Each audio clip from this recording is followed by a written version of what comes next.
સીતારામ દાદા. જય શ્રીરામ. આપનું શુભ નામ? કરુણાશંકર દાદા છે. હા. આપ અહીંયા દાદાની સેવા કેટલા વર્ષથી કરો છો દાદા? 35 વર્ષ થઈ ગયા. હા. આપનો દાદાનો નિજ અનુભવ શું થયો? એમનો અનુભવ તો છે શુભ પ્રવૃત્તિ હાલે છે ને. હા. એ શુભ પ્રવૃત્તિ સતત કોઈ પણ વિઘ્ન વગર ચાલુ રહેશે. એટલે શુભ પ્રવૃત્તિમાં જે નિરાધાર લોકો હોય છે એટલે સવારે ચા નાસ્તો, ગાંઠિયા, થેપલા, ચા, મીઠાઈ, ફરસાણ, અને સાંજના ટાઈમે ખીચડી, શાક, રોટલી, છાશ, આવી રીતે દરિદ્ર નારાયણની સેવા થાય છે. અને એ શુભ પ્રવૃત્તિ સતત ચાલુ રહેશે. એમાં કોઈ પણ જાતની રૂકાવટ ન થતી.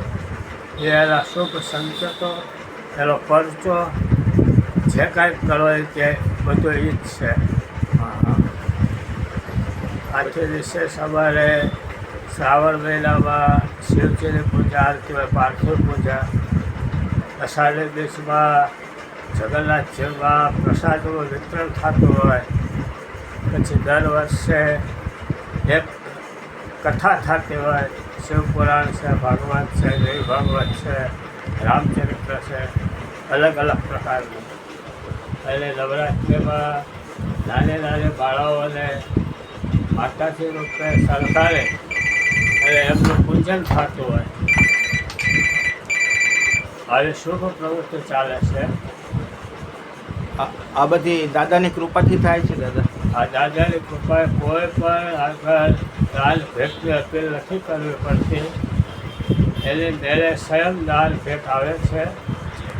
એ એમનો મોટો ચમત્કાર છે. પર વહેલા અમે 5,000 રૂપિયાથી વધારે વાપરતા હોઈએ છીએ. પણ એક પણ વખત અમારે કોઈને અપીલ નથી કરવી પડે. એટલે આપણા દેશની બાજુમાં 2 કોરોના કાળ આવી ગયા. એટલે 2 કોરોના કાળમાં આ અન્નક્ષેત્ર સતત ચાલુ રહ્યું છે. એક પણ દિવસ બંધ નથી રહ્યો.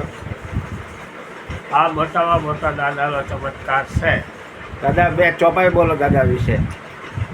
અતુલિત બલધામમ હે મસૈલાભ દેહમ ધનુષવલ કુશાલમ જ્ઞાનિલામ ગગનમ સકલ ગુણ નિધાનમ વાનરામધીશમ રઘુપતિ પ્રિય ભક્તમ વાચ જાતમ નમામિ.